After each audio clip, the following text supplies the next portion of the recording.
You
here to change the game up, I'm here to shuffle up the deck.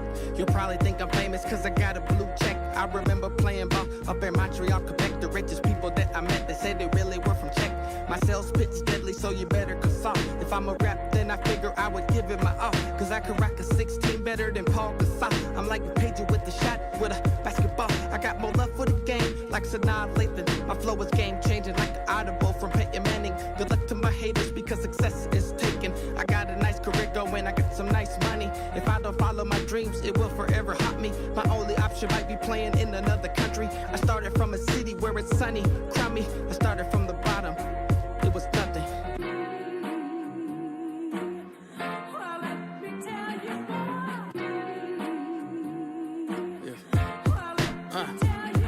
I don't need no type of recognition. If anything, I'll get suspended for the views that I'm spitting, because it causes friction. They'll probably say that I'm speaking in reprehension, like LeBron when he left Cleveland. I don't need any permission to express my feelings. I dreamed it, this is my premonition. They try to recondition Christians through these new inventions. The reinvention of religions through these television. Shit is different, I ain't with it cause the shit is wicked.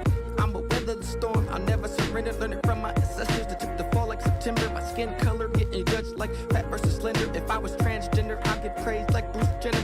I'm not here to judge, cause in the end, we all sinners. At least in God's eyes, the only vision, a real mirror. Take them blinders off and you'll see a lot clearer. It's not about yourself, you gotta see the bigger picture. well, let me tell you Yeah. Hold up.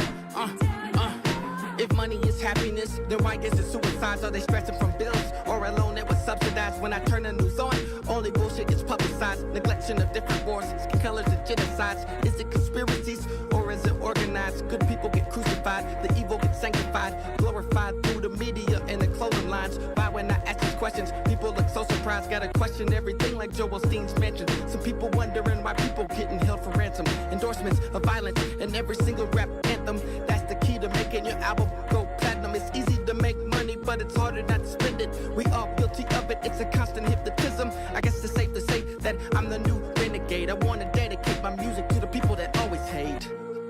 On the track of ruler why only the strongest survive. Yeah. Jay Kirk, let's make it work.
Now that we're competing with those amateurs, we can't afford to invest in little extras like story, production value, feelings. New technology permits us to do very exciting things in interactive entertainment. Wave of the future, dude. 100% electronic. All I'm saying is, I want mine. Hey, go on, ride that horse, go on, get on down there now, it's all right.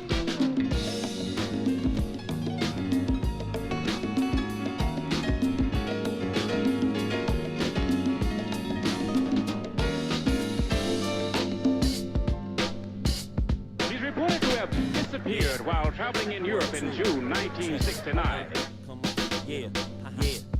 I do damage to a broad's head under Southern Killer Cali, SF, the car's bad. Rare breed, then I hit the Panama red. The lamb's red, can't stand y'all weed, so take it personal. Worst of all, it's not the purple, no. Or the power of the sour diesel, I prefer to smoke. Burn it slow, cause the joint's so oily. They can't ignore me or destroy me, it'll take 4 weeks just to get your feet hot stepping to a veteran who got weapons of thought. Not Thomas Jefferson or Edison, fuck the medicine box. I be the grand geometrician, see your position in feeble condition. Defeating his plots in your mind like a needle addiction. Read the inscription and key the ignition, we on a mission. All seeing eye, keep it wet like a baby Christian. Pay attention, face 80 henchmen in their division. Hostile ground, but I ain't afraid to get hit up, get up, get up. They take frequent trips to the moon. I notice none of you have been invited. How do you think you're going to exist? What's that crystal thing in your hand? It's all right,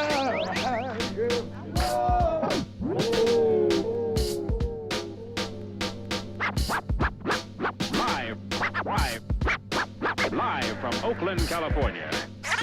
From Oakland, California. As you are probably aware, several local mystics have predicted a landing from space this afternoon here at this spot opposite the Sector 5 government building in the person of a black musician and thinker named...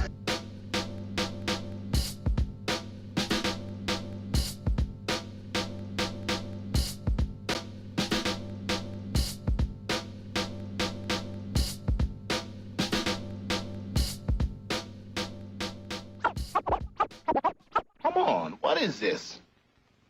What about it? You think you're ready for me? Are you ready to alter your destiny? It ain't your sign, it's your mind.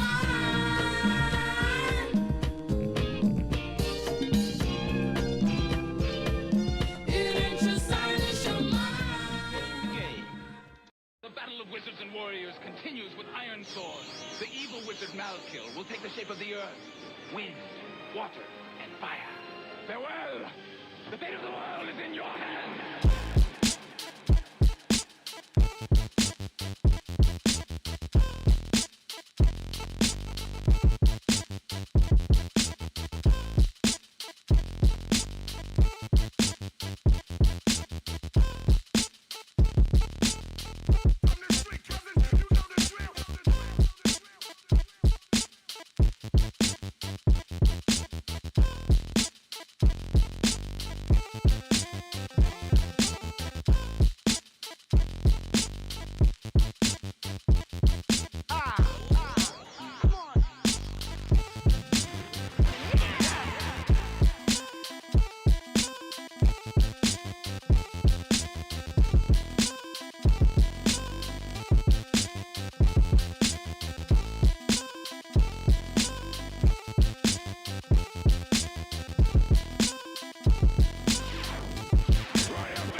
here to change the game up, I'm here to shuffle up the deck. You'll probably think I'm famous cause I got a blue check. I remember playing ball up in Montreal, Quebec. The richest people that I met, they said they really were from Czech. My sales pitch is deadly, so you better consult. If I'm a rap, then I figure I would give it my all. Cause I could rock a 16 better than Paul Gasol. I'm like a pager with the shot, with a basketball. I got more love for the game, like Sanaa Lathan. My flow is game changing, like the audible from Peyton Manning. Good luck to my haters, because success is taken. I got a nice career going, I got some nice money. If I don't follow my dreams, it will forever haunt me. My only option might be playing in another country. I started from a city where it's sunny, crummy. I started from the bottom, it was nothing.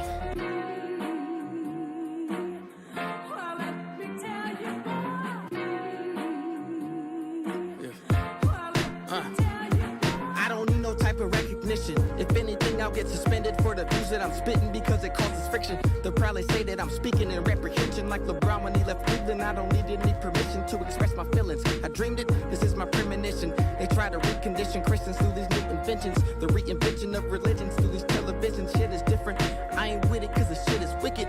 I'ma weather the storm, I'll never surrender. Learning from my ancestors that took the fall like September. My skin color getting judged like fat versus slender. If I was transgender, I'd get praised like Bruce Jenner. I'm not here to judge cause in the end, we all sinners. At least in God's eyes, the only vision, a real mirror. Take them blinders off and you'll see a lot clearer. It's not about yourself, you gotta see the bigger picture.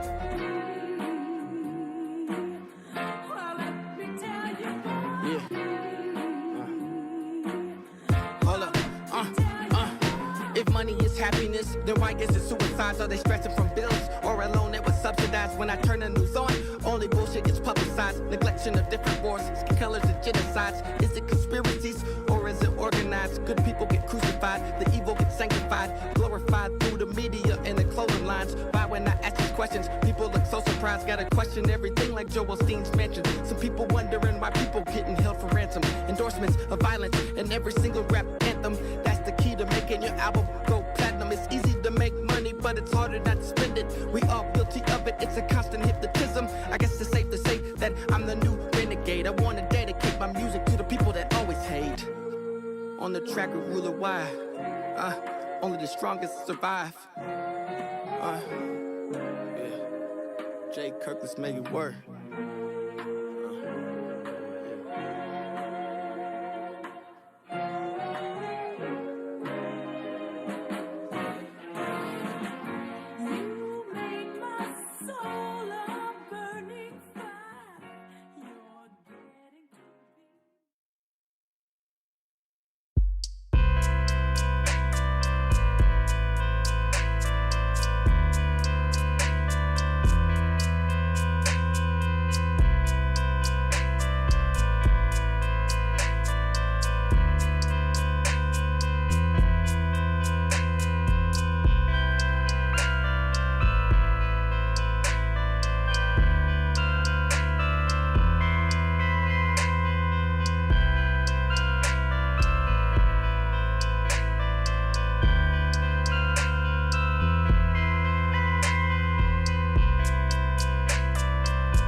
UX. Yo. What is up, YouTube? It's Friday night. Welcome to the High Beer Show. It is January. What is it? Like the end of January? It's the 28th. Oh my god. 28. I'm Nick Grunt. I'm joined as always. I can play some of the music down. I'm joined as always by Ian Conrad. This is our show. We like to hang out and design stuff on stream. And that's what we're doing. Yeah. Design, UX design, user experience design. I thought if we put some keywords at the beginning of the video, it'd be good for the algorithm. I was thinking that too. Agile man, they design. pump that algo, don't they? Like even big brands. I see like Red Bull doing a live stream, and you know they've got keyword stuffed in their title. Anyway, what up? Yeah, we're both designer people, UX UI people, and we're gonna hang out and design some stuff. That's it. That's all I got. Fun. Yeah, like we got this setup. This is a new setup. We do have the setup going. Sides. This is the first time we tried this. Can I adjust this on the fly while we're going? No, I'd have to transition to it. To give you a little more space. Yeah, this is our first broadcast. We're doing a split screen thing. I'm hanging out in Adobe Illustrator tonight. Ian is, of course, chilling in Figma. I don't know what we're going to make. I'm looking at these icons like some night we should do a really good icon set and explain them and then put them up for download. Oh, there's our live stream link. I'd still be up for that. Is Figma still? I feel like Figma's not relevant anymore. Is anyone even still using Figma? Is it still even relevant? Like in 2022, like 2021, it was all about Figma. Like the whole internet wouldn't shut up about Figma, but I haven't heard anything about it this year yet. So I kind of feel. I wish I was an illustrator. I follow. Like I want to illustrate. Well, and maybe some night we should fire it up because XD definitely does the multiplayer component now. Oh yeah. I definitely would love to try that out, actually. I haven't used XD in a while. So we can... the only reason I would... Well, not the only reason I would pitch XD. I like XD. I'm going to be transitioning around here. Whoa, that works so good. I love OBS Studio. I'm into it. I can transition to your screen. Cool. That's a mint. I love that. Yeah, you can do Adobe XD. But that's an interesting question. Like, is Figma relevant in this year, our Lord 2022? I have no idea. I follow all of those people everywhere on the internet, so I don't know.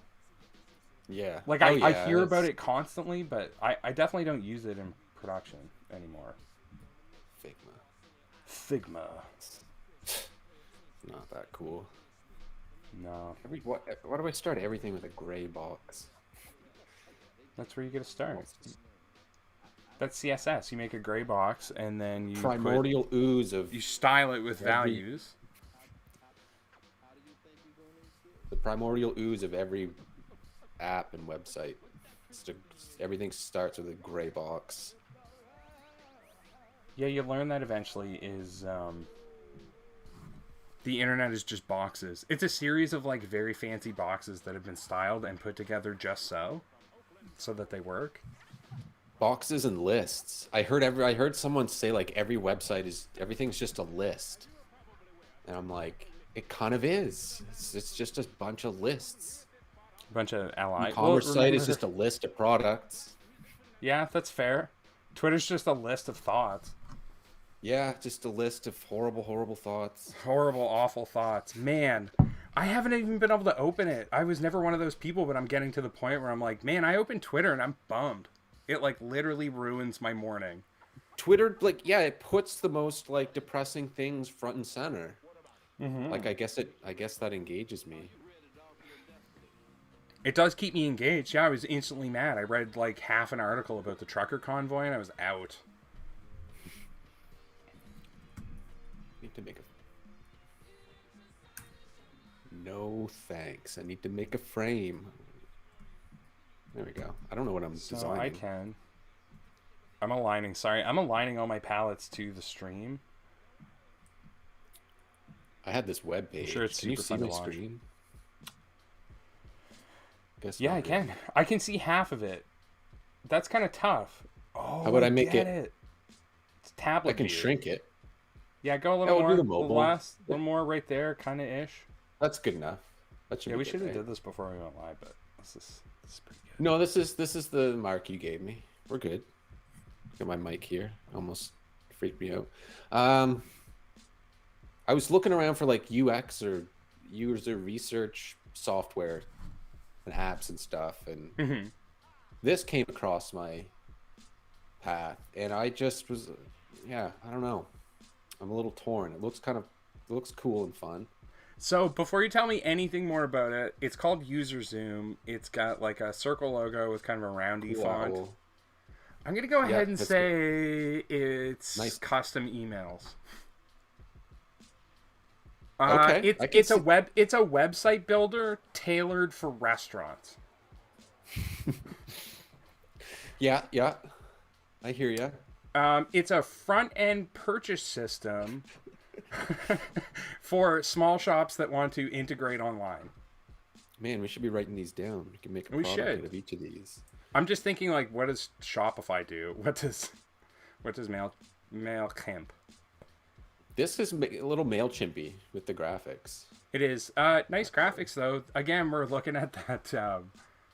We talk about this a lot on the stream. Is these Google graphics? These kind of like really trendy, like floaty business people that have been trendy for the last couple of years. This look has stuck around, and now it's like continuing to evolve. Yeah, and it's like the people are like differently proportioned in the sense like their arms will be like super huge, or like this one of these people is like really like short, but they're wide, like massive hands. Yeah, this person's like got a strangely like almost non-existent torso. There's 100% trend. A conversation presenting these illustrations going like, it just speaks to diversity without being explicitly diverse. So yeah, we want to legit. give It's like, which is a legit way to go. I mean, to me these are three white people, I guess, but you know, how can we give everyone that vibe, that inclusive vibe, without speaking right to it, because nobody wants to confront it in their fun ad. You know what I mean? let's just make the people not really like human shaped, and then nobody can, then it's like they're not even like people. So no one's like included or excluded. You know what I mean? As I look This down guy's at my just, like, massive rolling the ball. calves, and I'm like, oh. Look, I have giant calves. I'm sorry. So anyway, I'm sorry. User Zoom. This is a nice website, by the way. Like, that's a nice graphic. I really like this font too, and I was I like, love that create font. better digital experiences. I want to do that with confidence, and I'm like, I would love the confidence too. That sounds great so far. It's a little bit like Cooper. But do you pop open your control panel and find out what that font is? Do I have what font installed? I'm just hanging out in Illustrator. I've got I just opened up our like hi there asset sheet. Oh, it's called. Man, that's so cool. I love that logo. Recoleta. It's what? What logo? Recoleta? Oh yeah, that's really familiar. That's a Google font. I like it. Good for them for using Google fonts. So far, so good then. User Zoom software and no, services. it's a typo font. No, it's on Typekit. Oh wait, closest match on Typekit. I see. Recoleta, owned by Typewolf, are very, very cool type foundry, making dope fonts every day. I can actually just pull this on onto my little feed. I really like Typewolf. I've heard of it before. They're also warm. They're like fonts that just make you want to like bundle up in them. You know what I mean? That's nice rounded edges, except for the serif, I guess. Or sans, rather. Cool. Anyway, yeah. User Zoom. Sorry, I keep like throwing you off track by ruining. Get those fonts going, and I'll continue reading. I'll take you on my journey. Let's go find these on software free services. fonts download. No, don't do that. Pay Type Foundries. That's what keeps them going. Sorry, Ian, last time. Go ahead. Help digital teams understand, manage, and measure UX to create products customers love. Sounds good. To create and Talk manage. to us. Okay, before we go further, I'm waiting to see what they mean by manage, but I'm definitely not going to talk to them yet because I want to know what they do. so can you scroll back up to that just before you go on? Because this is a very carefully worded sentence. Oh, it's the whole site is sentence? like extremely carefully written. So in this context, what do you think about them using UX versus user experience? Because to me, the broader definition of what UX is, or at least what your tool is doing, is measuring the user's experience. To me, UX, the U and the X means like the act of doing. I don't know. It just seems a little weird to me. Talk to us, all caps. Talk to us. Not doing that. We put electrodes in your users' heads. Talk to us. Maybe. I don't know. Logo soup. One solution. Okay, here's where it starts. They're starting to. Anyway, I don't want to. I'm leading the. I'm ruining this by telling you how I'm feeling about it, but that's okay. One solution to start, scale, or advance your experience, insights, practice. Hold on. Let me read that again. One solution. Okay, it's a solution. They provide a solution. That's good. To start, scale, or advance your experience, insights, practice.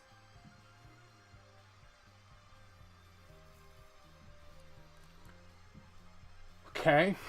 Hold on. I'm trying to parse that.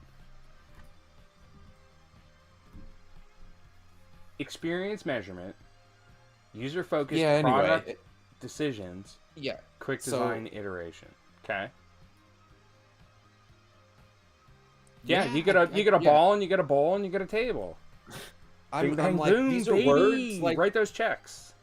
These are words that I like and understand. I don't know what, and as I'm looking at this, I'm like, I keep forgetting that I'm like on a product site and that I'm not like reading an article.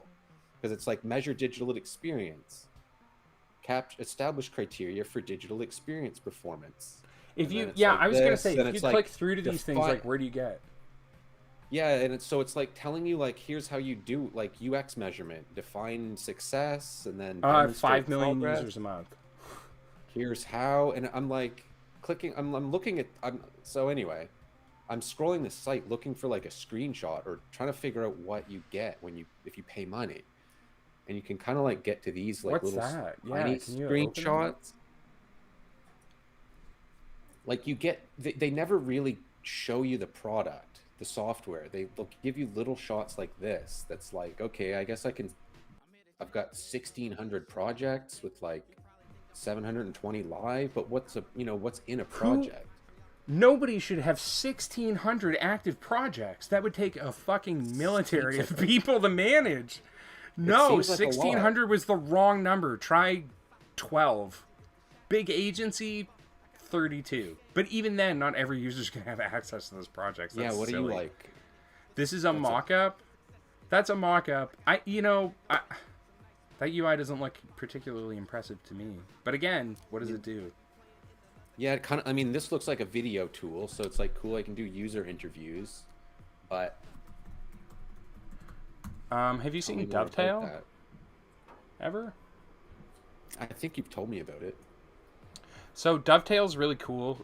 Again, users on the feed can see it. It's like really well designed site. They have like a beautiful set of graphics. Again, it's Google people selling the business proposition. It speaks of diversity and teamwork. Blah blah blah.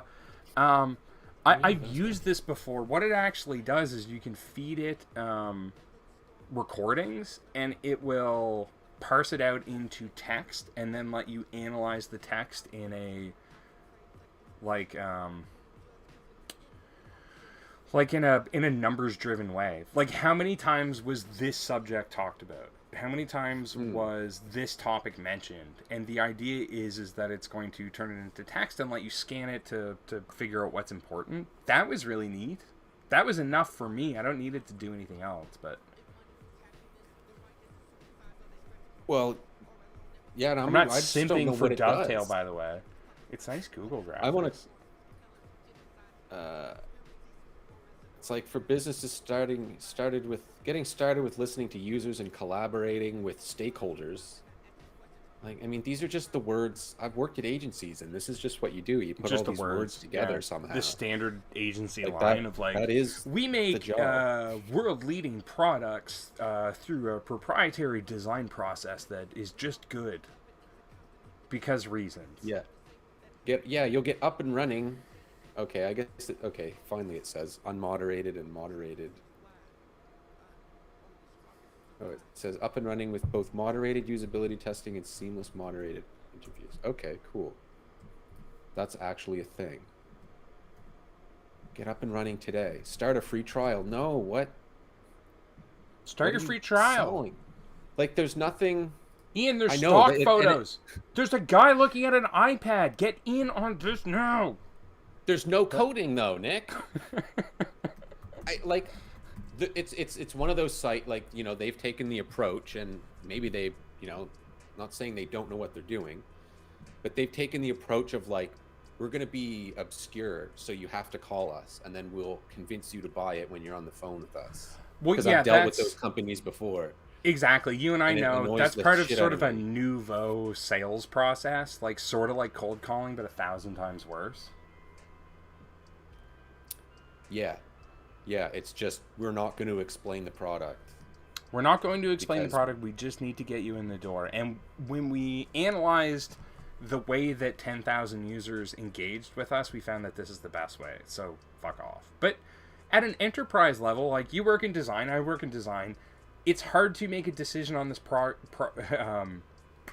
without calling someone, and there's no goddamn way I'm calling someone. Yeah, and at the end, like, when I'm ready, when I'm closer to buying it, I will call you. Like, I'll schedule a demo, but I want to look, I need to know if it's right for me first before I get in there. I've had those calls before, and they were like, the salespeople must be on commission, obviously. I understand that, but they're like, they were nice, but they were ruthless. They're like, you're not allowed to, like, get off the, like, you have to buy this. I'm like, I don't. Yeah. Honestly, dude, What'll it's it the take same to kind of convince people your that go boss? on And I'm like, well, I LinkedIn don't- and they're like, you know, doing those like LinkedIn posts. Like, I was walking my dog the other day and I slipped on some ice and fell down a set of stairs, and I thought, how am I really engaging with my product sales team? And it's like, what? It's like, hold on a second. Yeah, wait, that's anyway. bullshit. Yeah, anyway. Okay, Like, cool. I don't know. I don't want to be a dick about their site, but Sign up. No, I don't want to was- be a dick. It's a website. I was That's the surprised because website. it's like, it's a UX company doing UX things. So I'm like, well, Sign up for it. Get into it. Let's test it. I should. I could dude, actually be a real customer. Like, just get a free account. Fire up something that is gonna record this. Maybe we can take the audio from this stream later and feed it to it, and we'll do a UX analysis on our conversation. Should I do it right now? Yeah, totally. No, I don't want to do it on screen though. Oh, okay. No, that makes sense. No, that makes sense. Do you Oh. you have a second monitor? Yeah. I don't know what to draw, so I'm gonna do a user experience little logo lockup, I guess. Okay. It's like... Okay, well, I'm changing it. well, The user experience is sign up. awful. That's the thing. What's that? Call them. Hey, hold on. Who should we call them? do you think you are? What? Yes, gives you the right. They have a slavery policy, a slavery statement. They're against it. No, what? Spoiler alert. I'm not saying that's bad. I mean, everybody internally needs to have an anti-slavery policy or be educated in some degree, but it just seems it's just sort of like they're wearing their heart on their sleeve. Anti-slavery and human trafficking statement. Is that it? I hate that I'm saying this in 2022, but when I see human trafficking, anti-human trafficking, which is a massive and terrifying problem, I instantly think of anti-vaxxers putting out some sort of COVID statement. Is that terrible? No. Anti. It's a big talking point with the anti-vaxxers, and human trafficking comes up a lot. So when I see an anti-human trafficking statement on a fucking software as a service site, I instantly go to like, what? That's awful. You're the user. The customer's always right. They do not tolerate human trafficking.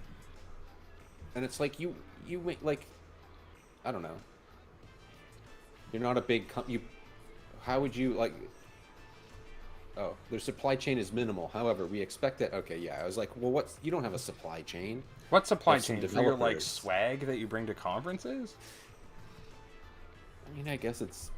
I mean, yeah, it's good to be this. It's just, it's kind of, I've never seen one before. What else do they have? What's an impressum? Should I click that? Legit don't know what that means. An impressum? Yeah. That sounds like an internal sales again, like pitch. We got to give the consumer an impressum. Oh, it's like really get them going. It's German, I think. It's some kind of German legal thing.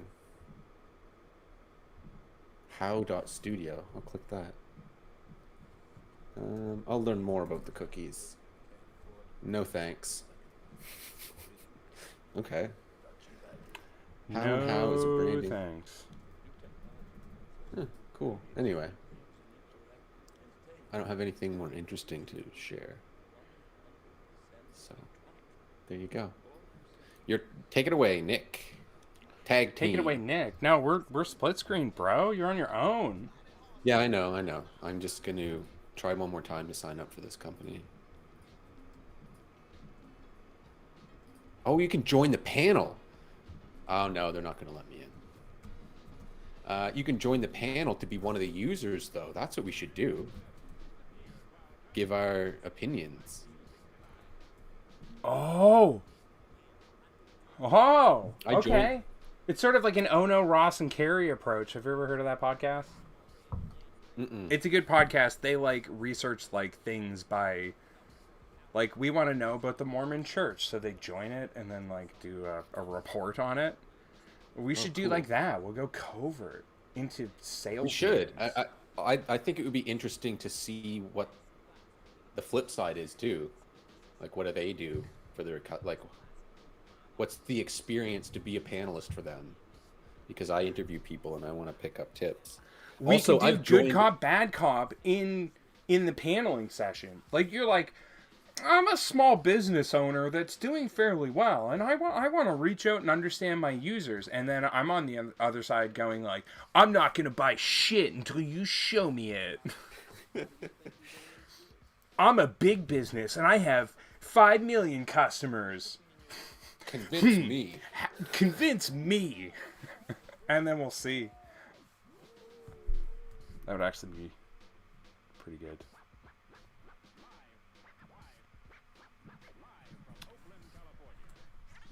I joined a panel once for surveys. Makes sense. It wasn't like testing like this that might be actually kind of interesting and engaging to do. Like, yeah. I won't say fun, but I worked for a company that did the surveys, so I signed up to see what it was like to get them. Mm-hmm. I thought that was a smart move. They're like terrible. They beat me and tortured me. I never successfully even finished one. They made me sad. It would show you like a picture of an ad, and then it would ask you like 100 questions about it. Like, on a scale of 1 to 5, do you find this reprehensible or? Yeah, it was just no. I shouldn't be saying that, but not like they're listening, and it's the truth. What are you gonna do about it? No, it's terrible. As soon as you say, I mean, we're all familiar with user testing, but when you talk about like advertising, user testing, it instantly conjures this image of A Clockwork Orange, where like your eyes are like pried open and they're showing you like footage of animals getting slaughtered and shit. They're like, how Yep. do you feel about our brand? Psychometric testing is when you're testing people's like brain patterns. That one feels pretty bad. So like, we put the things on your head, and we showed you a thing, and we're trying to understand the chemicals at play here. That's when it gets frightening to me. That seems like, yeah, that's crossing a line. Let's actually look up the That's definition not good. of that. Psychometric testing. There's neuromarketing, like, I don't know if they attach stuff to your brain, but they really try and like actually do like use psychology to like actually psychologically manipulate you, I guess. Is manipulate the right word? To yeah, I don't know. They try to use psychology on you. It's interesting, this but it's like psychometric I hate it aptitude at the same test? time.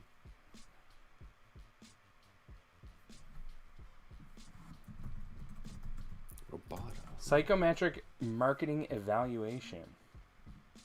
Psychometric tests for marketing managers can include personality tests. Gross. Personality. I want my personality tested. I got 100. I took a personality test and I got like an A plus. Like, you have a good personality. Very good. Excellent.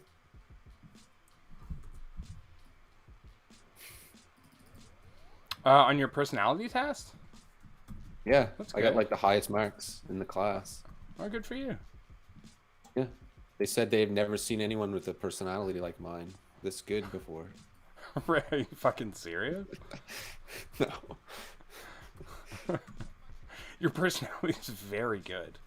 Your personality's off the charts. They were like, It's just- "Hey, get in here. Check out this personality score." Whoa! Hey, on the Dave, get in phone. here. This kid's off the fucking charts. What did he get? A 9. I just feel like a personality test in school would really be about like how what's your willingness to accept the system? Probably. Yeah, like how is this boy compliant are accepting you? the system, and how does the system play in this boy's life? Will he integrate into the system seamlessly later?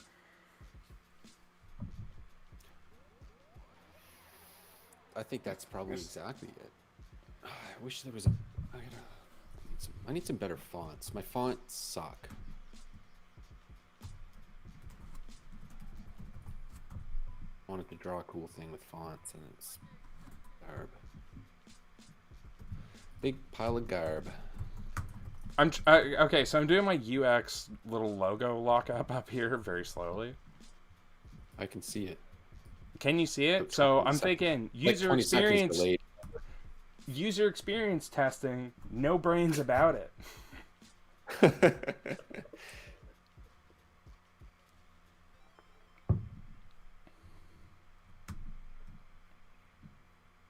Let's try it. If you have any good user experience testing mottos, I'd love to hear them. Really, actual good ones, or No, some punny bullshit. But get it.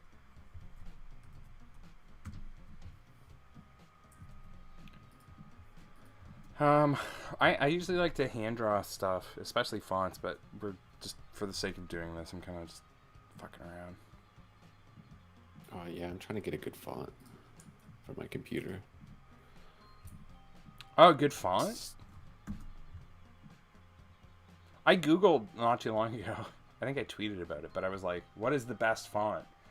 And it was like a Google verified response, right? Where it's baked right into the Google UI, not like a thing.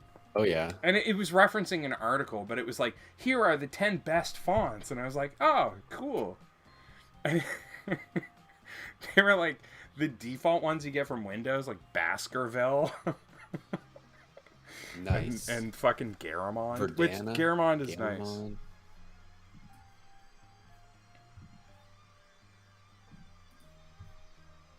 There's a font called.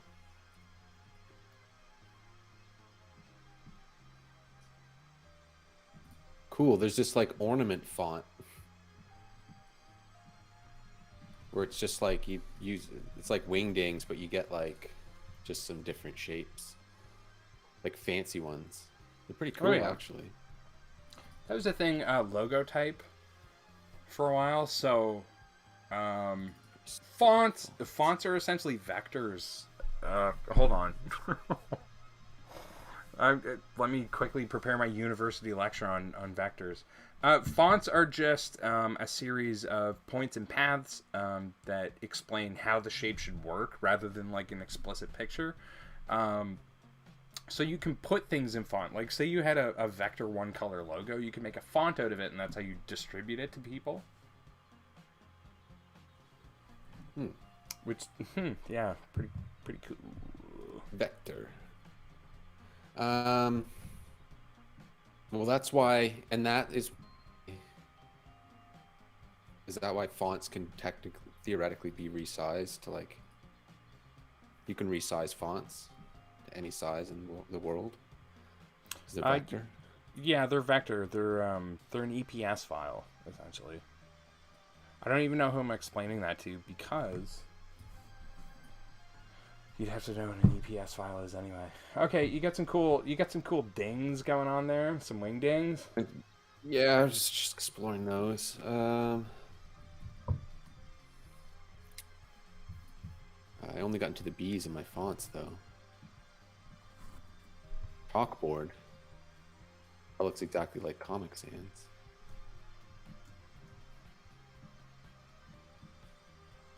Okay, let's start fucking around here. What other websites can I make fun of? What's a funny website? Have you ever checked out that board.com? Check that one right out. What is it? Board.com. It's got some fun activities on there, you know, if you're bored. It's a real website. There was also back in the day, there was like, I'm thinking like grade 7, there was a stupid.com and it was just like, kind of like, you know, like the It Store or San Francisco online. Yeah.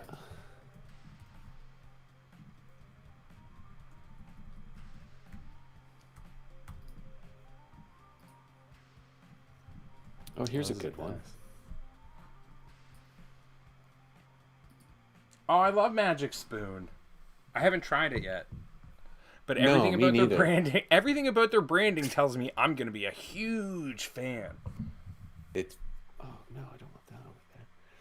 It looks super cool. I want to see if they still have it.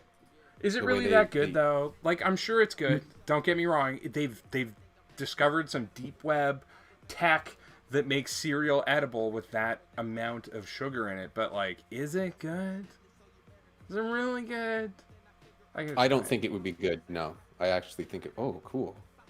The site looks nice. Look at that.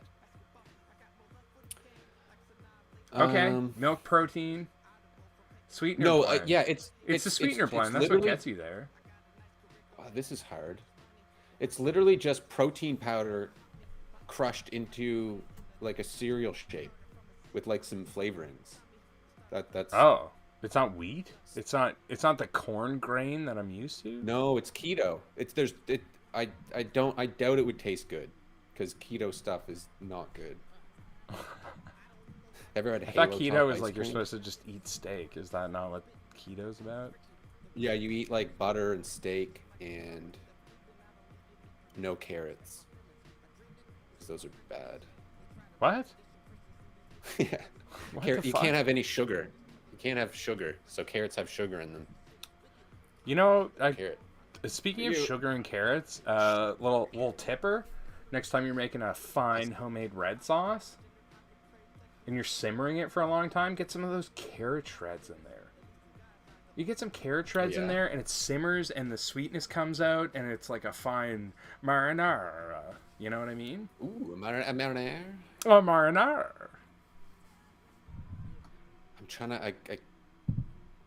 get Build this your own Magic box. Spoon site. I have to stretch it out to get the desktop version because if it goes into mobile view, it doesn't work. I gotta tell This you, is good Magic enough. Spoon, I would. You convert me in a minute if Build Your Own Box included one just giant box with everything in it. It costs $70. It's called the Mega Box. It is a huge box, yeah. Huge, like comically huge. It's like a joke, you know? But I'd buy it. Magic Spoon. I would buy that. You ever sat around on a Sunday afternoon and like whole ass eaten like most of a box of cereal before? Yes.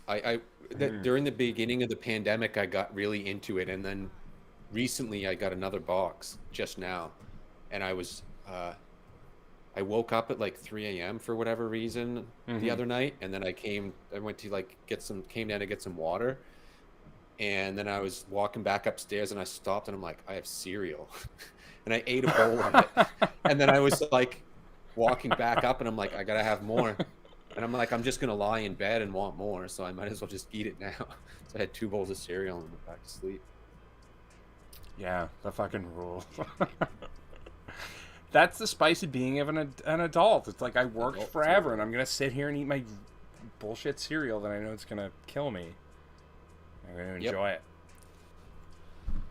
It sure is. But yeah, I went to this because I saw it I hear it on a podcast all the time. And when you add it, so you get this, you click custom box. You can see it on the screen good enough. It's cutting off a little bit. It's fine. When you add one, it like fills out this area, and then you can like remove it. It's just like it's like a shopping cart, but it's custom to the sense that you can only have like 4 products in it. You know, because you have to get 4 things to build your box, but it's just like, fuck, that's so cool. This is a really like cognizant effort. They were like, hey, we have this like cool cereal tech, we want to debut it, and they partnered with people who knew how to make dope websites. Like, we're gonna be a web company, we're gonna do the podcast thing, it's all part of our business plan, so like the thing that users land on needs to be cool enough to float on its own, you know? Exactly. Yeah, that was smart, because I bet the website sells it a bit. Because it's and the design in general, like I almost bought it, other than the fact that to get it to Canada is like costs like it's really expensive. It's very, very expensive cereal. I do not want to buy it, but it looks so like, damn. It's so Gentlemen, what if cereal was a luxury item in this hustle bustle workaday world? Bustle. Well, and it's targeted at us as adults, and it's like, remember when you were a kid and ate that shit cereal? Well, now you can eat that, but it's healthy, but it just costs $10 a bowl. There is a nostalgia kick there, like, and they know it's healthy, so instead of like, they're leaning into the visual, like, sweet sugar fun. I used to, as a kid, call it the expensive stuff. Yeah, but look at these, like the wiggly little lines. Well, there it is right there. Look, from Fast Company. Magic Spoon is an adult version of what you loved as a kid. Boom. You can have it again. Like, someday someone's going to invent pizza, and they're like, this isn't even real. It's a hologram. This pizza's an NFT.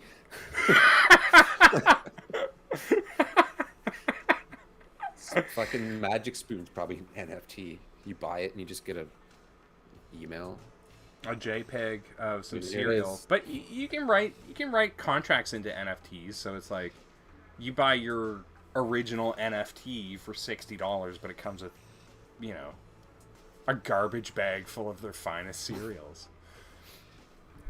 I want to try it. How much is it?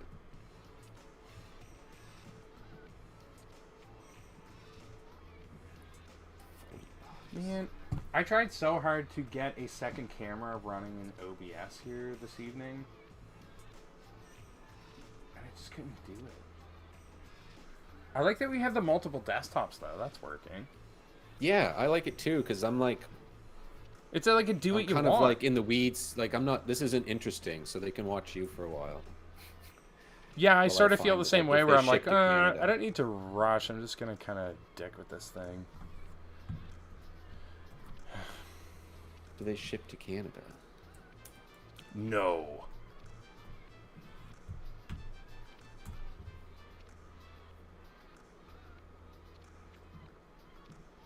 Right before the show, I made the mistake of clumping all my palettes in Illustrator into one, like, Omni palette.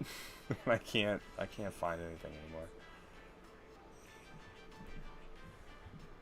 Man, even these buttons look cool. They have like a gradient on them. Looks pretty It cool. is nice. There are front-end agencies in the world who do that. They're like, we make like super cool small websites. That's all we do. We're like 8 people. We have a couple super talented developers who are design oriented and interested in front end. And we hammer these fucking things out month by month. That would be so fun, dude.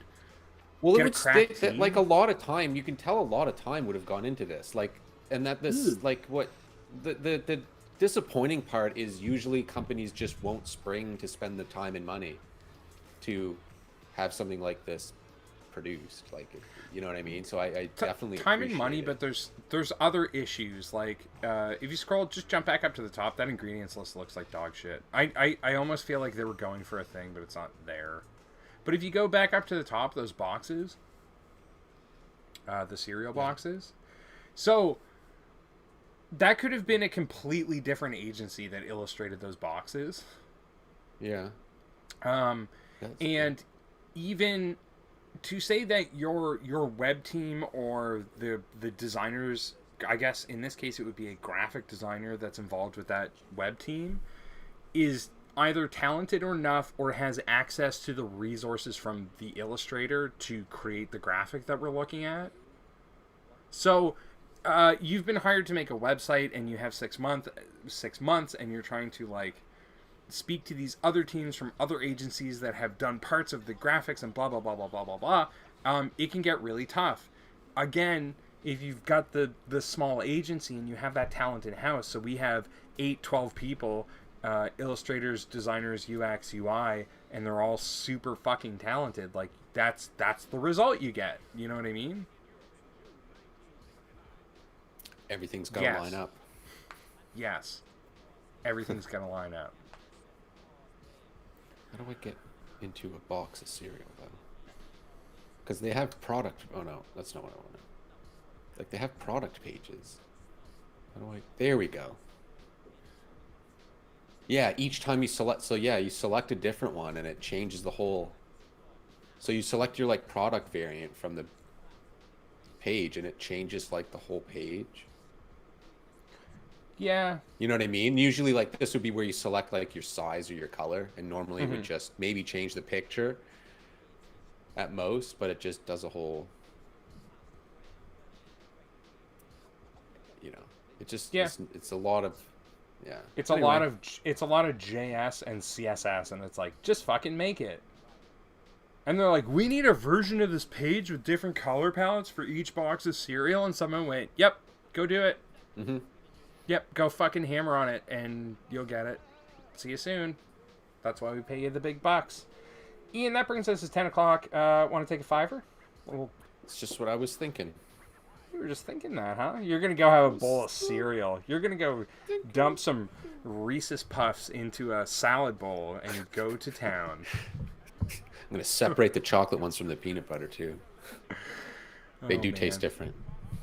Do they really? I haven't had them in years. My experience with Reese Puffs were like, it's like too much. It's like too good. It's like if people just kept giving you things and you're like, this is too much. I go, stop. You're giving me too much. I hate it. Anyway, okay. I'm going to jump over to the other panel on our cool new OBS studio view. Cool. That's it. We'll be right back.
Welcome back, huge audience. We were just talking about you. Yeah, hey. Hello to all our Yeah, fans hey, out there. Welcome to Friday evening. We're doing the same thing you are, sitting in front of our laptops. Yep. And drawing stuff, hanging out. Yeah, we're drawing stuff and hanging out. That really should be the pitch of our show. It's kind of tough. It's kind of tough because UX is like a very specific term, and people in the UX industry see it in a very specific way. But I don't. At the end of the day, we're just drawing shit, aren't we? Drawing some boxes. That's what I'm doing. Drawing words. I guess you're drawing words. I'm gonna pretend I'm making the app for the user testers. Just like the onboarding for it, you know. Yeah. So that's what I'm gonna draw on my screen. Okay, yeah, So, let's do an onboarding. Hold on, what's your company called? Well, just while you're drawing that, I was just gonna draw some boxes because I'm done looking at Magic Spoon and I don't have anything else to No, I love it. And I thought of a funny consent line for making it a user, like for the I agree, blah blah blah. Yep. As a user, yeah, I just think it's a funny idea just talking about being tested. As a user, I agree to be tested so that my purchases my purchases can be tracked, so that my purchases become more informed. I like the word become in relation to users. Like, users become educated, or they, become like account holders or Through an action, they become.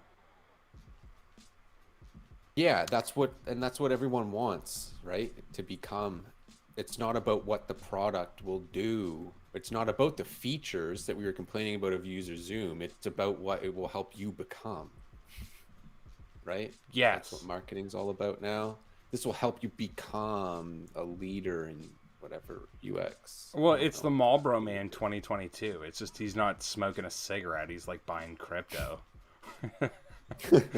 He's like making a million. Yeah, you can become Logan Paul instead of the Marlboro Man or Jake Paul. I don't know which one's better. I thought it was Logan for a bit, but then the Jake Paul guy won a fight. He punched a guy until the other guy got really hurt. Oh, yeah. It was like a fight match. And he had to get a tattoo. The guy that lost had to get a tattoo. Like a Logan Paul tattoo, and he did it. Ugh. I don't know if it said Logan Paul or Logan is. It wasn't big, but it was a tattoo somewhere on himself. That's honorable, though. You know, I don't know if you're gonna do the bet. Yeah, live up to the bet.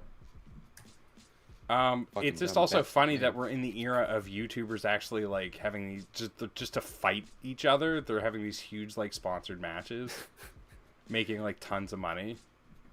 Yeah, like to solve YouTube beefs. Yeah, what's the like? How can we escalate this to the maximum? It's like let's just literally fight each other in like a professional. Let's turn it into like a huge spectacle. Yeah, if we talk to the right people, they will just let us actually fight in front of everyone. Which I'm in. I mean, it's an entertainment sport, sure. Could go fight each other. Yeah, why not? The YouTuber thing, though, would be to push that concept until eventually they're boxing on, like, a Shaolin mountaintop. You know? Or, like, you know, in Nepal somewhere. Fight on Mount Everest.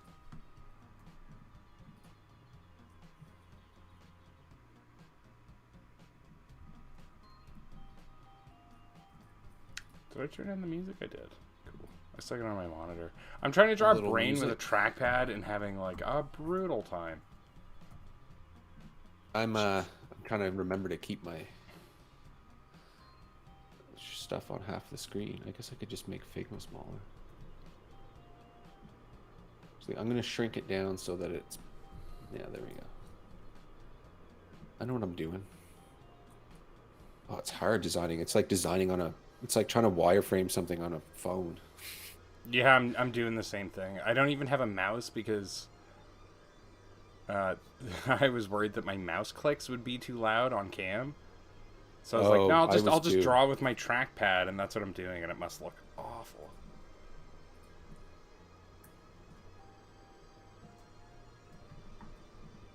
No, it's good enough. It's all good enough. It's all good enough. User ID to be tested. Over the break, I was looking at my phone and caught a video that was a Mario 64 speed run. Oh yeah. So, dude is playing Mario 64, but the kicker here, the reason I saw it was because every 5 minutes it adds new HUD elements. So your user display, like when you're playing a game, you have your life and your coins and your progress and like whatever. Those are called your HUD elements, your heads up display. Oh yeah. This would every 5 minutes add more HUD elements from different video games. Until like as he's going through his speed run, the screen is so fucking crowded with like different icons and symbols and stuff that you can't really see anymore. I thought that was great. You hate it, I get it.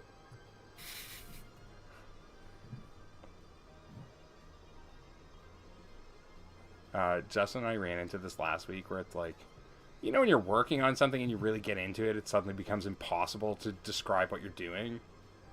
Mm-hmm. That is the curse. It's the curse of the craft. Well, user experience design of any kind requires just so much brain power. I think that it's hard to communicate. I mean, yeah. what I'm doing is like almost beyond words, which is why I have to draw it. If I could put it in words, I would, and then have somebody else draw it. You've done that. You've written a design brief before. Yeah. And it's exactly that same kind of language you see on those sales sites because you know nobody fucking gets it. It doesn't. You need to sell them on the concept, and then once they see the concept, just pay for the concept. Just pay for it. Pay for that concept. It'll be good. You got to know your users inside and out and everywhere else. Ian, like I've been working in the web industry for 15 years, and I hate users. Hate them. Don't want to talk to them. Can't live with them. Can't live without them. That's what I say. Yeah, that's what I say. Users. They're the worst, but can't live with them, can't live without them. I mean, I'm sure... Have you ever done live user testing where you're actually just, like, watching people use your product? Yep. Or even in a recorded capacity, like something that UserZoom is promising but probably won't deliver on in a way that's effectual, based on their sales pitch. They just break it right away. You're like, who uses a phone like this? Are you kidding me? What are you doing? And they're just like, it doesn't work. And you're like, oh. Yeah. We all spent 6 months talking about what people were going to click on first, and you clicked the fucking wrong thing, dude. Get out. They just like drop their phone on the ground, screen first, and it breaks. Like, oh, your app doesn't work. You're like, your app did this. I think if you're in the software biz, I find a lot of... So you launch a product, and then like 6 months later, you remember it. And you go back, and you want to see the comments, like on what people are using, how they're using it. Mm-hmm. You know, this is beyond a follow-up strategy or whatever. 90% of the time, I find the comments you get on software is... like, I can't use my device. Like, I tried to log into my iPhone and it didn't work. This app is junk. You know what I mean? Yeah. Yes. Yeah. It's like you didn't even get to the app. I guess I'm trying to describe why comments are... I don't want to say useless, but they don't always get written down. Would you agree with that? If I can't see what's happening, and like then it's not that helpful. Yeah, that's why and that's why, like, if I can, I'll do it live instead of recordings, because recordings, if that happens, then you don't get to. You don't have the context to identify get anywhere with it. Unless you're really good at watching footage. I'm not. I just find it takes the same amount of time to watch, unless you watch it at like 2x. It takes the same amount of time to watch footage as it does to watch a human do it in real time, and the human in real time is way more valuable because you can talk to them and ask them like new questions as they do something. You can, like, I've gone completely like off track in really good ways, like because I'm talking to somebody live. It's like talking about something you never even had in the test to begin with. And you get sort of the conversational context, the weight of it. I guess ultimately it's more actionable information. Like, that's what these products are trying to capture. Like, you can just record people remotely and, you know, we'll UXify them and give you an analysis that you can use, which is pretty cool. But yeah, I don't think you can replace like in-person talk. Yeah. Yeah, like, what is that analysis that they give you? It looks cool, but I saw something about like a score, and I mean, you know, I've used stuff that gave you scores before, and it's like they look cool to be able to present and say we got a high score is cool, but when you get a low score, it's like it's not obvious why usually in those things, to me anyway. Yeah, a high score, that's interesting. A high score to me implies that it's good software.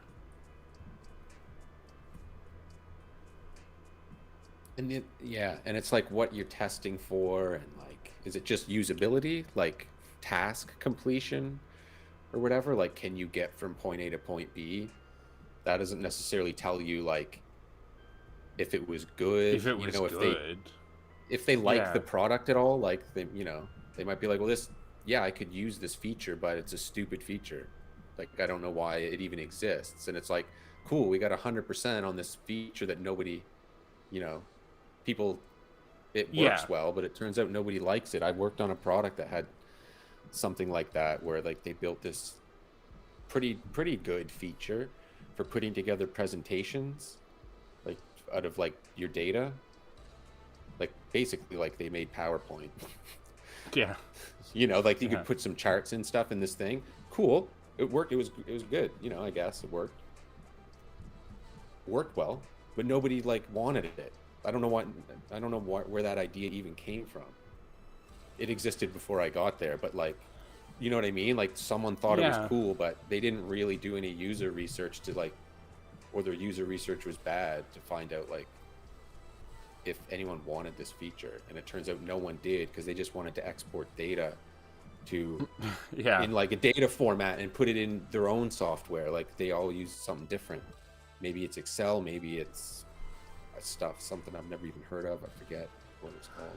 I worked on something similar to what you're talking about, and it had it was meant for a very small group of users for an internal product. So the testing team is the people who are going to be using it every day, and everybody had different ideas about how it should work. Because the team of people that was going to be using it was so small, everybody got a say on it. And we had to stop and have a conversation at one point that was like, not everybody's feedback is the gospel truth, Exactly, every time somebody says like, I want a button over here that does this, because that's the thing I'm worried about every day. We need to take all of this in and create a tool set that sort of, I don't want to use the word holistic, but but sort of holistically allows people to solve their own problems. Like, you don't, what's a good analogy? Well, then you'll build the Homer Simpson car. Yes. You do it that way. That actually came up at work today. That's an awesome one. I can't wait to use that. Yeah, and someone posted that. Yeah, and we were talking about the same thing. Yep. That's bang on. Yeah, you come up with. Yeah, it's funny because it's like that's the other end of the pendulum like swings from like we don't like listen to any users at all or anything, and then the other side is as soon as you hear one person say one thing, you're creating tickets.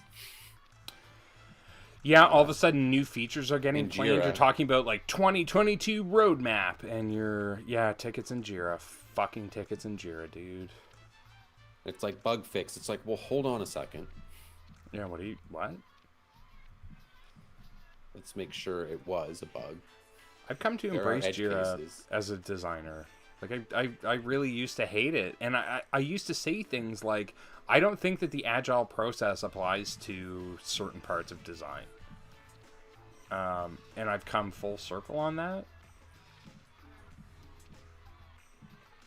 Because it was like for the longest time, like, yeah, design has to go off. We have to do user testing. We have to talk to people, and like, this doesn't translate well to this environment. Let's get the designs done, and then we'll start working in Jira.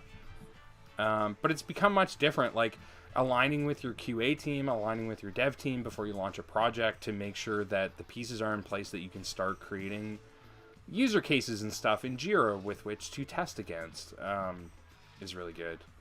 Again, this is one of these conversations where I'm like, nobody in the world knows what I'm talking about, except for a very select set of people who do this.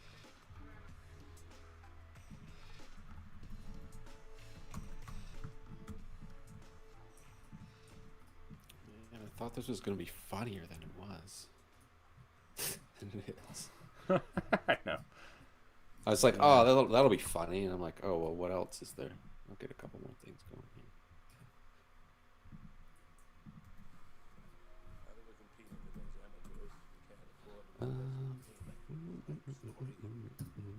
Production value, feelings, new technology that makes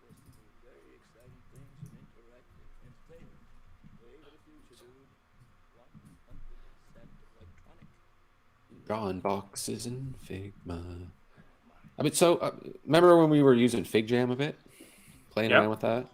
Cool tool, but I've been using it at work, and I'm just finding it's so basic that it's just not quite enough, even for some other people that I've been working with that aren't designers. They're just like, oh, I wish I could. They're like, I can't change there's only like 3 different fonts you can use. You know what I mean?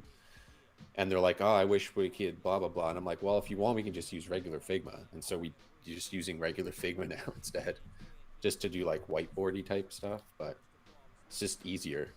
I like it better for sure. I don't know. I'm over FigJam. It's too simple. It's good for. I'm trying to like form an opinion on it. It would be good for a meeting where you're doing a very high level. I'm not saying it's not good. I'm just like, it'd be good for very high level, like sticky note type stuff, which is what we were doing with it. But then we started dragging like some screenshots in and tried to like make like an extremely basic wireframe, just some boxes. But even that, it falls apart. It just looks like it's like crap. Yeah, how often do you have high-level meetings where people are looking to drag around sticky notes, I think is the question. No one does it anyway. I just end up sharing my screen and doing it, and no one else participates. Maybe on something, yeah, I actually did one FigJam thing with a group of people, and it was just me operating it. Yeah. I'm like, everyone can follow along in the link. I'm like, look, you can actually, a couple people did it for a while, because I was like, you can make flame icons come up. You guys like emojis? Yeah, you like this? Check this out. It's mostly just a toy. It is a toy. It's Figma for little kids. It is, and I could see a group of motivated people. I'm just joking. No, of course. Yeah, no, I get it. But it's like, it's aimed at a group of people that just maybe don't want it. I don't know.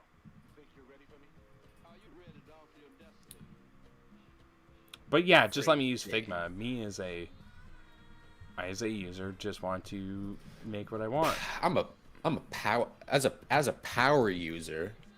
I want to use Figma so that I can get some shit done. And that's it. I want to use grown-up Figma for grown-ups. I even find Figma the UI and the UI in Figma. The editing tools. I don't want to dump on Figma. I don't want to dump on anything because I love the community around Figma, and I think what they're doing is important. Dumping on Figma. But like, man, the UI suffers. Like, trying to just work and edit things beyond gray box models is like a huge pain in the ass. And there's people out there on Twitter going like, I use the animate feature to make these CSS animations of a spider, and it's like, that's very cool. I feel like you had to muddle your way through it. It was not integrated into your workflow. And like, why is this app animating things? I remember like, no doing fucking thanks. Make a discrete app that only ago. handles HTML5 animations. Yeah. I don't know. It's just our jump on Figma cast at this point. They'll get there.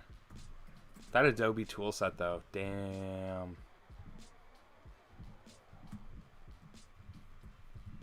Yikes, that looks like garbage. Use.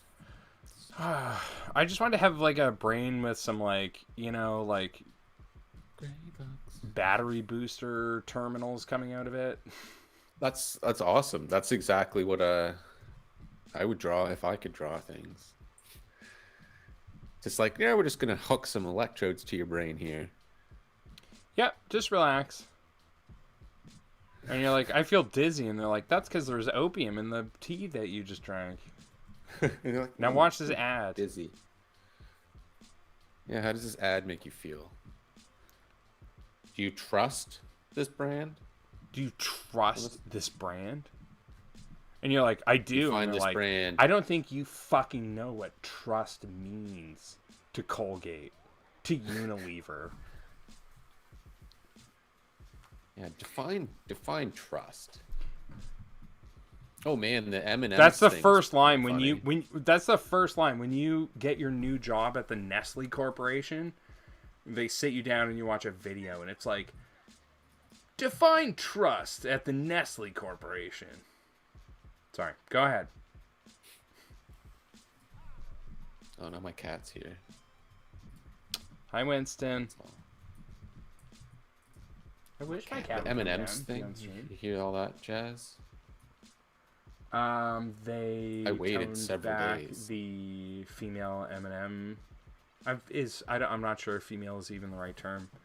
A supposed feminine M&M form, anthropomorphized. Yeah, feminized. Anthropomorphic. Candy. Wow, there's a word I can't say. Candy, was too sexy, and they toned it back. Which is good because the idea of sexualizing a piece of candy that you're gonna fucking eat is a bizarre thing. Yeah, if It's you want to do that on stupid. your own, cool. But I don't think that's necessary. It was No. the reactions. I saw like there was some M&M controversy, and Tucker Carlson was freaking out, and I'm like, oh, this is gonna be good. So I waited a few days. And Tucker Carlson's And I was like, really you know what? disappointed. You know 'cause what? I was like, Americans can handle. It's like, yeah. I thought it was gonna be like, I was like, oh, M&M's did something. I wonder what the fuck they did. And yeah, Well, it was gross. Ultimately, it was gross. Changed the shoes, and it was just so funny to see them react. It was almost predictable, and like I've seen other people wonder if like they're like knew that was gonna happen. That they're probably happy that people freaked out. Yeah. Oh, Like Fox totally. News. It was. It's the grossest part about it, or maybe the only gross part to me, because it's a design edit, right? Like their marketing team got together and they went, "Hey, it's 2022. Maybe our M&M's figure shouldn't have, mammaries on the front of it. Maybe our fucking mascot shouldn't have tits because it's a piece of candy for children." And that was a slight design edit, and I think somewhere along the chain somebody went, "Well, wait, it's 2022, people are challenging gender norms. We got to get this out in public. It could be big for us." And Fox News will shit on it, but whatever. It just gets it in the news, and that's all that matters, because you just need to hear the word M&M's 50 times a day, and it'll get you there. That's true. I wish I had some right now to be. That's the perfectly gross honest. part about it. So like, yes, I support your efforts, of course. The lady M&M's doesn't need to be sexy. Nobody was asking for that. But at the same time, using it as a sort of a marketing stunt feels gross. Yeah. There's selling candy. Nobody. You're selling cares. candy to Just fucking children. shut up. Adults don't eat your shit. Adults don't eat your shit. They're like, man, I'd love to eat this huge family-sized bag of M&M's by myself after the YouTube stream tonight. But then you go, I can't because I'll get heart disease and die. And so you move on. If we're the wrong audience, it's gross. It's fucking gross.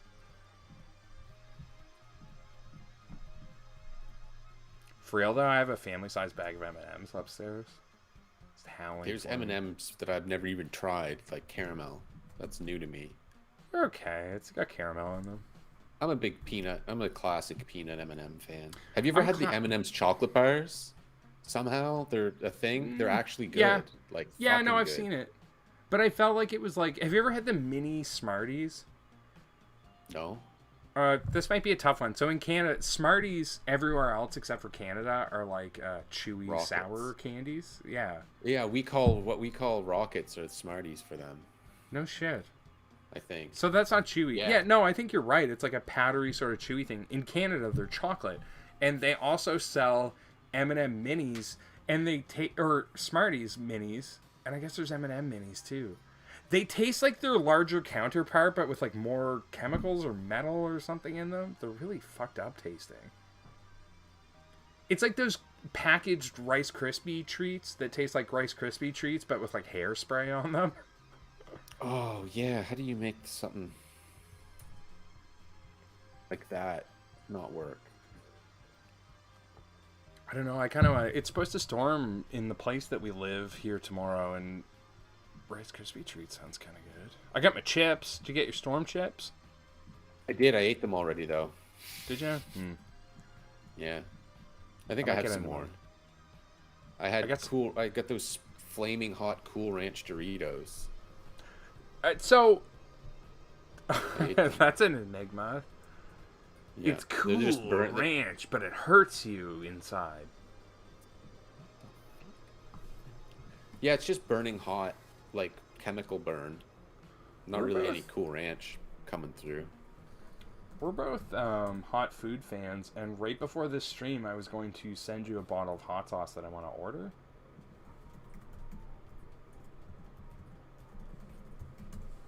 Because I felt like if I read the name to you, you'd be like, yeah, I'd eat that. Gotta eat that. Sounds like I'm gonna say that. Steve-O's Butthole Destroyer hot sauce. Like Steve-O? Yeah, like Steve-O branded Steve-O. Okay. So it can't be good. It's gonna be awful. Is it like meant to be just stupid hot, or is it supposed to be? I'm assuming it's completely awful. It's sort of like a chili paste. Oh, 700,000. So it's hot. That's quite a lot. It's quite a lot, but it's not. The Blair's Megadeth is $1 million that we had. Have you ever had truff? Truff hot sauce? It's like truffle goop hot sauce. Oh. Truffles. I do want that son of a zombie one that you had too. Damn. Zombie Apocalypse? There's a hot sauce website that I ordered them from when I was in Ontario, in Canada. Was Amazon.ca? No, they didn't have much in comparison. I really Chili like Willies or something like that. Chili Chilies. Okay. There was a couple, and then there was like Hot Sauce Zone. Oh my god, dude, we should start a hot sauce specific podcast. That would be extremely fun. I don't know if anyone does it. It's called the Flaming Spoon. But anyway, you know Samyang Baldak flavoring? Yeah. Like Baldak noodles? Maybe. A bottle of Baldak hot sauce. Cool Runnings hot sauce. Cool Runnings branded hot. Okay, this is brutal. I'm gonna go back to drawing my thing. I just want to eat hot sauce now. I have a bottle of Blair's Megadeth from pre-COVID in my fridge. I wonder if it would kill me. No, that stuff's probably good forever. I feel like it's fortified forever. I have a bottle of Hot Ones Made Famous Da Bomb in my desk at work. I still haven't tried it. It's pepper spray. It really is. It's just like immediately you're like, oh, I get it. It's like how they say as soon as people jump off a building, they feel guilty that they jumped off a building. Same deal. You put that shit in your mouth and you're like, oh, everyone told me not to do this and I did it anyway. And then you suffer through it, but then you did it. So that's kind of fun.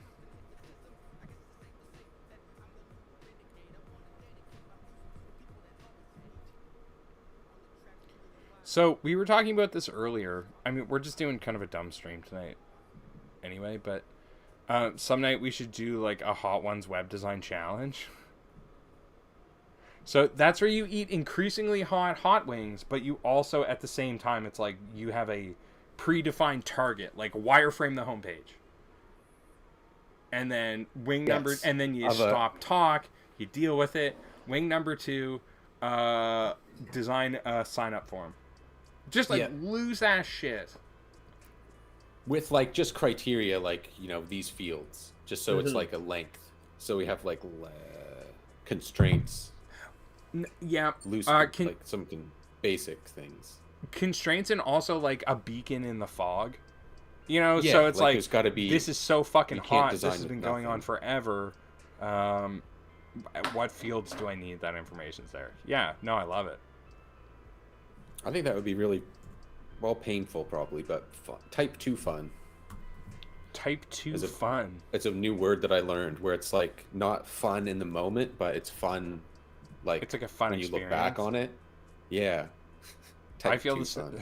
I feel the same way. I would say that IPAs are type 2 delicious. Like, it's not good, yeah. but it's also like activating this thing in my body that tells me it's delicious. Yeah, or like a really like rugged cheese.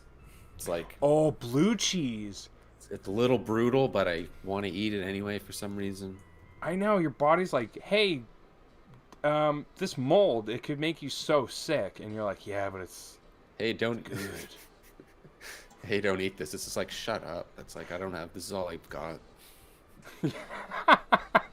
This wheel of blue cheese cost me $30, and I'm gonna fucking get through it.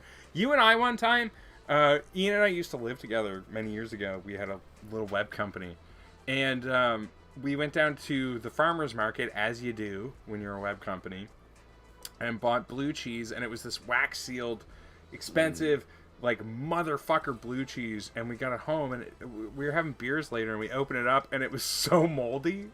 Like, it had actually, like, it wasn't blue cheese, it was just fucking wasn't moldy. right. No, it wasn't good. And so we started yeah. eating it, and I still, like, I feel like I can still get the sensation of what that tasted like in my mouth. Have you seen the French maggot cheese that they try to ban everywhere? I have. I feel like I've seen that at some point a little while ago. That's if you could peel off a piece for me that doesn't have any maggots in it, I would definitely try it. Yeah. The maggots are so disgusting though. Yeah, I don't like maggots. Everything about your DNA is like, if those things are around, you need to go away. Like, if you see those things, you're in a place that could make you sick, like, you gotta go.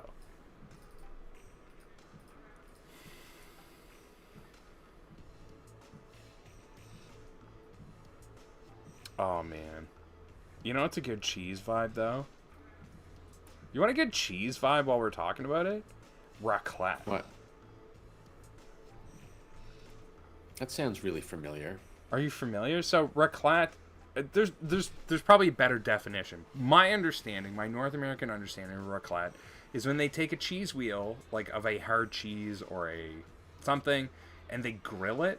Like, bifurcate your giant wheel of French cheese and then stuff it on a grill, and then the waiter walks up to your plate cradling it like a baby with a big knife, and then he scrapes the fucking grilled cheese onto your plate. It's like, what the fuck? Is fine cooking just somebody scraping a bunch of cooked cheese on my plate?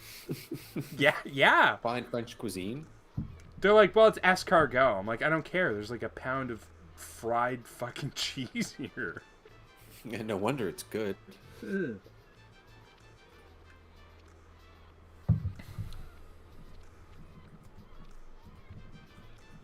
I got a little something on the go here. Bad balance. What do you got? You're doing user stories? I'm just trying to make an onboarding screen that's funny.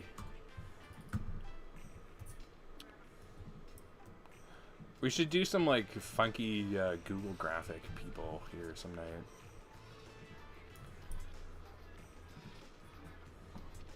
But do those things have a name? Probably. I don't see anyone dumping on them. Like, I've never seen a designer slam dunk on those designs, and, like, I don't know why.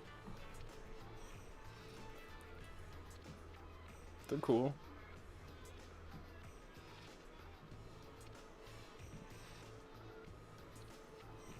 It is sort of a style that will eventually get eaten up, like Web 2.0. I do like that it's more artistic and more proprietary in terms of, hey, we're hiring illustrators and we need fun, approachable drawings of people. Can we have your interpretation of it? That part is really interesting, because those are commissioned illustrations. They had to pay someone to sit in front of a thing for 16 hours and bang out a thing.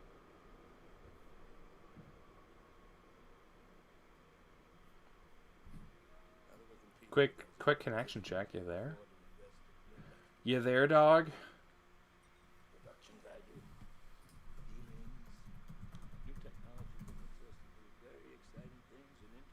Ian? Hello? Hi. Did your connection drop? I don't know if it was me or you. It was you. It was you and it Was sucked. I don't know. What's the hottest hot sauce? Probably. I mean, the ones that Hot Ones were making, they had one that was like 2 or 3 million. I think they had 3 million Scovilles. Something ridiculous. Mad Dog 357, number 9 plutonium. 9 million Scovilles, and it comes in like a little like thimble-sized thing. 9 million. That would just make you vomit, wouldn't it? I wonder if you'd like feel it. Like it wouldn't actually damage you, I don't think, permanently. But I wondered if you'd feel it in your stomach. like for a couple days, you're just like I ain't right. I ain't right. Because I watched a video of a dude eat a hot pepper, and he went to the hospital. But then he was like, "Well, it turns out you can't actually like get super damaged from eating a pepper." But that sucked. I think, yeah, like they say hot peppers are good for you, but I think that's like a regular ingestion of chilies that you can handle. Like just blowing out your system until you can't breathe. I saw a clip the other day. This is like the fucking most like lame viral meme I think that you can think of, but it was a newscaster guy. And he was like interviewing this guy who was a local farmer, and he had grown the ghost peppers. And the newscaster is very much doing his job, not paying attention. Like, I'm paying attention, but I'm also not here. I'm just, like, focused on making the production work. And so I don't think he hears him when he says, "This is the hottest chili in the world," and hands the newscaster this thing. And the guy goes like, "Oh, great," and fucking bites it, like, right on camera. And it's just, like, 60 seconds of him trying to, like, pull his shit together to, like, be like, "Hey, back to you." But he kind of can't do it because he's such a mess. I love that. He just like, did he not understand how hot a hot pepper can get? I think he was just, no, because the guy said, "That's like 12 million Scovilles," and he was like, "What does that mean?" Oh.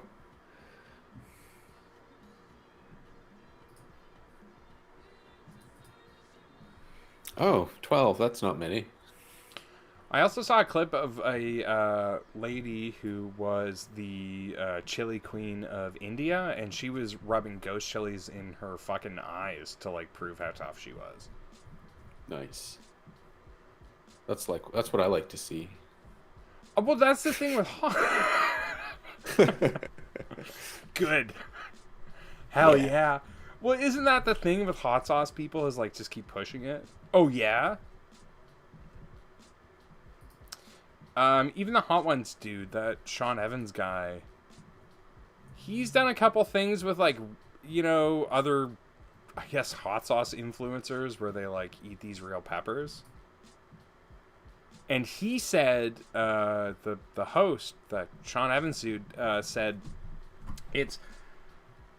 like, the hotness sucks. Like, that whole part where you're like, my mouth, and it goes on for hours, and then you get over it. He's like, it doesn't even compare to what it does to your body afterwards. Like, in terms of, like, your stomach is a mess, your digestive system is a mess, and, like, that can go on for days.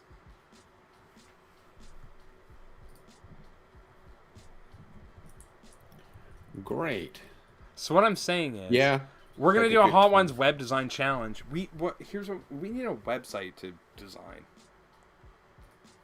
Yeah, we should get Justin to officiate.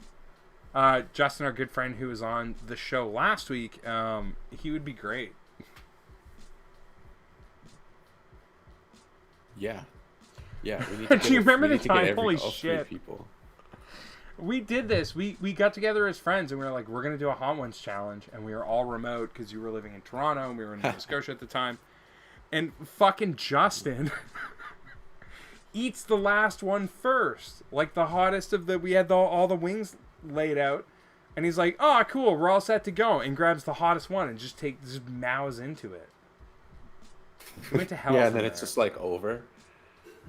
It went to hell from there.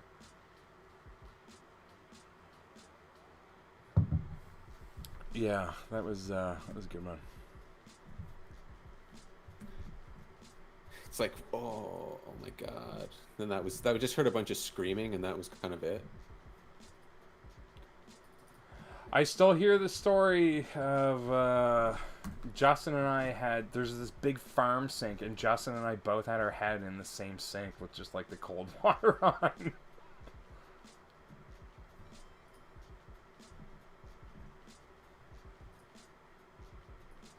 Are you back? Can you hear me?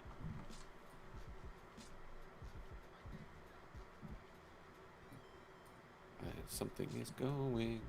Someone's frozen. It must be me. When shit happens. Is it me? My connection? That was me. Hi, you back? Can anyone even see me?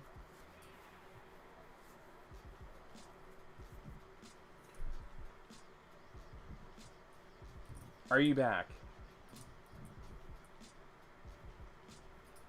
Hi. Hey, it's happening again.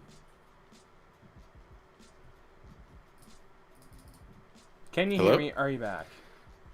Hi. Holy shit. My I'm connection back. dropped. I was always Forever. here. You were always here. You're, Well, with- you know, I don't know that what's brings up us with up to your 11 o'clock. bunk ass connection.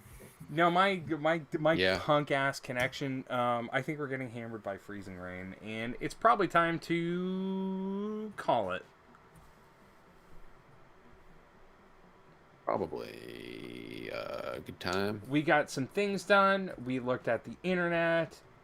I actually really love what Yeah, we is looked at the going on internet. here.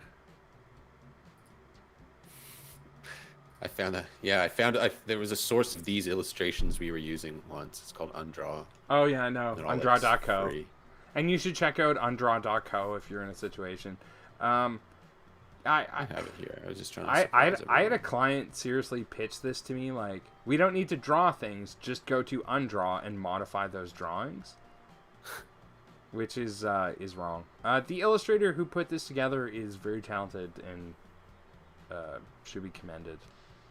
Like, that's cool, right? Yeah, there's a lot of useful stuff here. I love putting For me out as a stock stuff. when I'm wireframing, to be able to toss some of these in, people like. And you can change the color, and it'll like adapt, which is dope. So you don't have to do anything.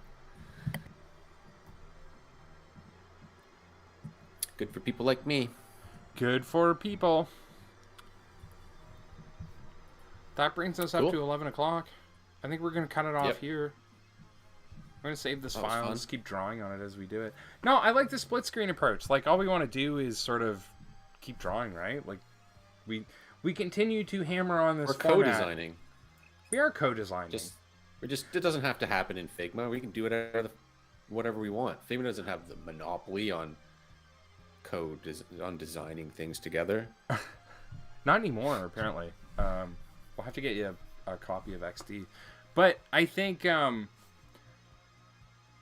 like, Figma is really great, but you have to generate assets outside of Figma to bring them in.